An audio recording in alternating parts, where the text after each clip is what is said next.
కలెక్షన్ల పరంగా దూసుకుపోతున్న పుష్ప 2 ఇప్పుడు సంక్రాంతి సందర్భంగా తమ ఫ్యాన్స్ కోసం కొత్త అప్డేట్ ని అయితే ప్రకటించింది.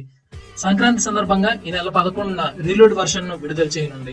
ఈ సందర్భంగా ఈ సినిమాలో 20 నిమిషాల క్లిప్ ను యాడ్ చేయబోతున్నారు. Pushpa 2 the rule reload version పేరిట మైత్రి మూవీ మేకర్స్ ఓ పోస్టర్ అయితే విడుదల చేసింది. జనవరి 11 నుంచి థియేటర్లలో పుష్ప రీలోడ్ వర్షన్ విడుదల కానుంది. అయితే చిత్రంలో అదనంగా 20 నిమిషాలు జోడించిన క్లిప్ దీనికి సంబంధించింది అయి ఉంటుందని ఫ్యాన్స్ లో ఉత్కంఠ నెలకొంది. ఇప్పటికే కలెక్షన్ల పరంగా రికార్డులు కొల్లగొడుతున్న పుష్ప 2 1831 కోట్ల వసూళ్లు రాబట్టింది. దీంతో బాహుబలి రికార్డును క్రాష్ చేసింది. ఇప్పుడు అదనంగా జోడించిన 20 నిమిషాల క్లిప్ ద్వారా 2000 కోట్ల టార్గెట్ ని పుష్ప 2 టార్గెట్ చేసినట్టు కనిపిస్తుంది. సో అదనంగా 20 నిమిషాల క్లిప్ యాడ్ అవడం ద్వారా మళ్ళీ ఫ్యాన్స్ థియేటర్ కు వచ్చి సినిమా చూసే అవకాశం ఉందని, దాని ద్వారా సినిమా వసూళ్లు మరింత పెరిగే అవకాశం ఉందని చిత్ర యూనిట్ భావించింది. అందుకు దానికి సంబంధించి ఈ నెల 11 నుంచి థియేటర్ లో రీలోడ్ వర్షన్ ని విడుదల చేయనుంది.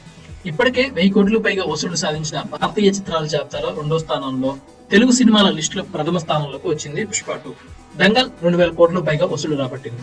తర్వాత ఇప్పటి వరకు 2వ ప్లేస్ లో ఉన్న బాహుబలి 2 1810 కోట్లను రాబట్టింది. ఈ రికార్డ్ ను బ్రేక్ చేసింది పుష్ప. 32 రోజుల్లో ప్రపంచ వ్యాప్తంగా 1831 కోట్ల గ్రాస్ రాబట్టింది. పుష్ప 2 టీం సోషల్ మీడియా వేదికగా దీన్ని ప్రకటించింది.